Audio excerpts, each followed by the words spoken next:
Здравствуйте, на телеканале «Новый век» программа «Вызов 112», в студии Сергей Хайдаров.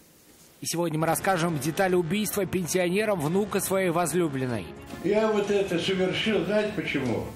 Ради бабушки. В суде мужчина рассказал о необходимости этого расстрела. Признали виновными. Вердикт присяжных экс-супругом Григорьевым, издевавшимся над приемными детьми. А также хроника дорожных и железнодорожных происшествий. Это и не только прямо сейчас.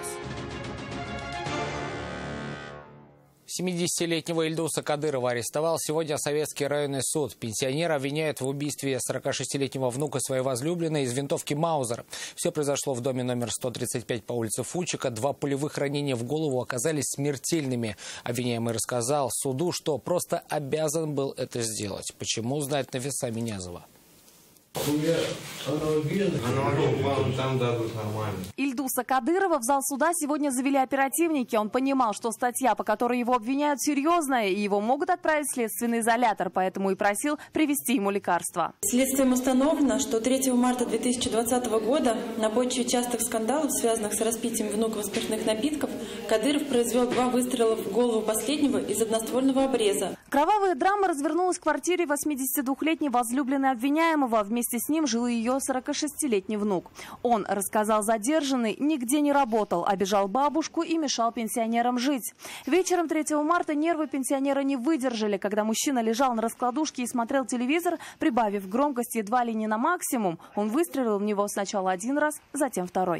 После первого выстрела он услышал хрипы и вздохи от Лукьянова. Затем Кадыров Ильдус достал из кармана ранее положенный туда патрон, зарядив снова обрез и произвел 2-й выстрел, также в область головы Лукьянова. Мужчина умер не сразу. Соседи вызвали скорую, его успели доставить в больницу, но ранения были несовместимы с жизнью. Тем временем его родная бабушка отнесла орудие убийства соседке. Откуда вообще у пенсионера обрез, также стал немаловажным вопросом для правоохранителей. Следователи установили, что в 2000 году обвиняемый увидел на Чеховском рынке неизвестного ему мужчины. И под курткой у него была та самая винтовка Маузер, оставшаяся еще со времен Второй мировой войны. Тогда он решил ее приобрести всего за 200 рублей. Все это время обрез хранился у него на балконе. Спустя 20 лет он понадобился ему для того, чтобы устранить обидчика своей возлюбленной. После случившегося пенсионера тут же задержали. Ранее привлекался к уголовной ответственности за умышленное причинение легкого вреда здоровью в отношении своей дочери.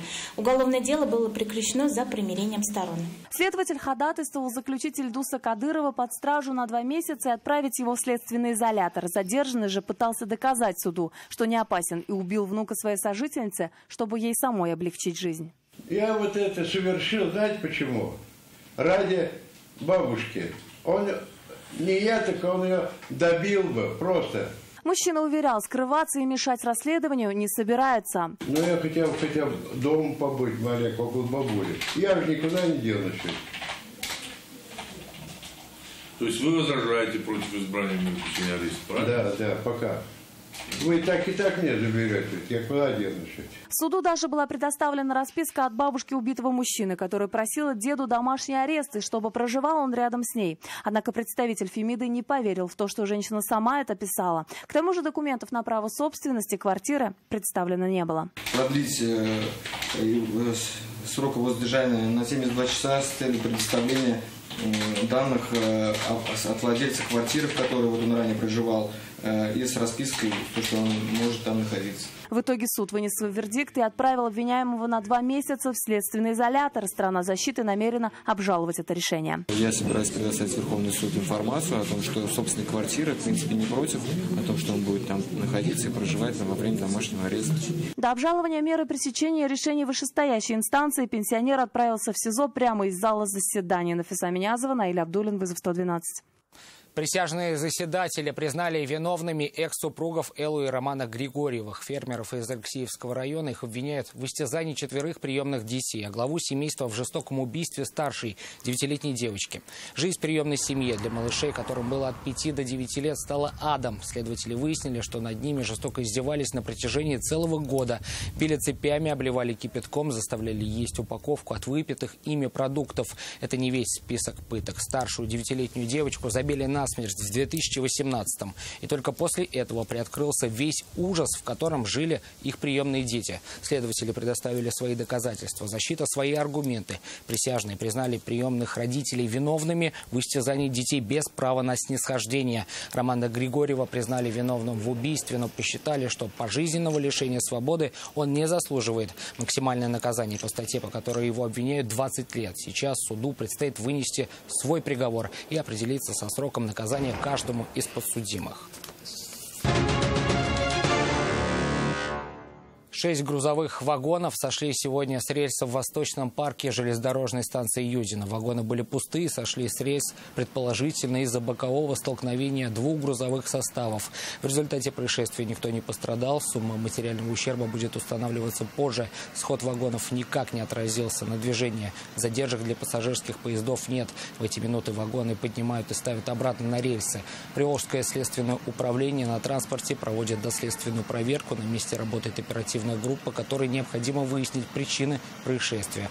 После завершения проверки будет принято процессуальное решение. Немного не доехал до работы водитель ОКИ, остановившийся на красный сигнал светофора на пересечении Кировской дамбы и улицы Клары Цеткин. Когда загорелся зеленый, поехать он уже никуда не мог. В лоб стоящей микролитражки врезался Volkswagen Polo. Да так, что иномарка также оказалась не на ходу. При этом никто из участников аварии не брал на себя ответственность за столкновение. Почему, расскажет Вероника Гайнудинова. У меня что-то здесь ушиб. Люди сейчас сперва машину смотрят, а что там человек? А что вы скоро-то не вызвали? Ну, не вызвал. Если рука болит, вызовите скорую. Сейчас-то нормально. Мужчина, управлявший автомобилем АК, направлялся на работу, но до нее не доехал буквально чуть-чуть. Дальше только пешком. Двигаться его микролитражка больше не может. Мужчина рассказывает, все произошло неожиданно. Стоял на перекрестке Кировской дамбы и улицы Клары Цеткин. Ждал, пока загорится зеленый. И тут прямо в лоб врезается Volkswagen. Я вообще стоял. Оттуда заехал, вот же сразу видно на левую сторону ударился. Если я виноват был бы, правый был бы. Впрочем, второй участник аварии не стал брать на себя вину за произошедшее. Он объяснил вообще, почему он так случилось? Ну, он что говорит-то? Говорит, я медленно ехал, типа, как куда медленно ехал, он меня вообще вот так. Оба автомобилиста остались дожидаться на месте сотрудников госавтоинспекции и эвакуаторы. Оба транспортных средства после столкновения были уже не на ходу. Вероника Гайнудинова, Айрат Назипов, Наиль Абдулин. Вызов 112. На пересечении проспекта Ямашева и улицы Адарадского не разъехались КАМАЗ и Киа Рио. Оба водителя ехали наперерез друг другу, и оба утверждали, что двигались на разрешающий сигнал светофора. Какие аргументы приводили автомобилисты и почему никто из них не признавал свою вину, знает Айгуль Батрудинова. У вас как состояние? Нормально у вас? Нормально, спасибо. То есть скоро не вызывали? Автоледи, управлявшей иномаркой, относительно повезло. Вся сила удара пришлась на заднюю пассажирскую дверь. В салоне кроме нее никого не было, поэтому в аварии никто не пострадал. Женщина рассказала, что пересекала проспект по улице Адарадского. КАМАЗ же в это время ехал по Ямашево. Но он на мигающий, говорит, ехал. Ага. То есть он заканчивал маневр, да, получается, или нет? Я не знаю, заканчивал, нет, мне загорелся зеленый свет, тут еще немножко машины ехали, я приостановилась, потом поехала, и вот другой, он уже практически на красный. Нет, он на красный нет. Водитель КАМАЗа же уверяет, что ничего не нарушал, просто заканчивал маневр. Зеленый на желтый не помигал. Она уже выезжает тихонько, я посигнала, здесь какая скорость, я по тормозам. То есть вы заканчивали, получается? Да, она оттуда ехала. Она даже по бокам смотрела. Автоледи уверяет, что у нее есть съемка происшествия. Как только она достанет записи из видеорегистратора, тут же передаст их в автоинспекцию для установления виновника этой аварии. Айгуль Бадрудинова, Айрат Назипов, Наиль Абдулин. Вызов 112. Едкий дым разбудил жителей многоэтажного дома по улице Мавлютова. Ночью там загорелся мусоропровод. Как подозревают жильцы, его поджег человек без определенного места жительства. Прибывшие на место огнеборцы оперативно справились с возгоранием. Однако весь подъезд успел пропитаться запахом гари.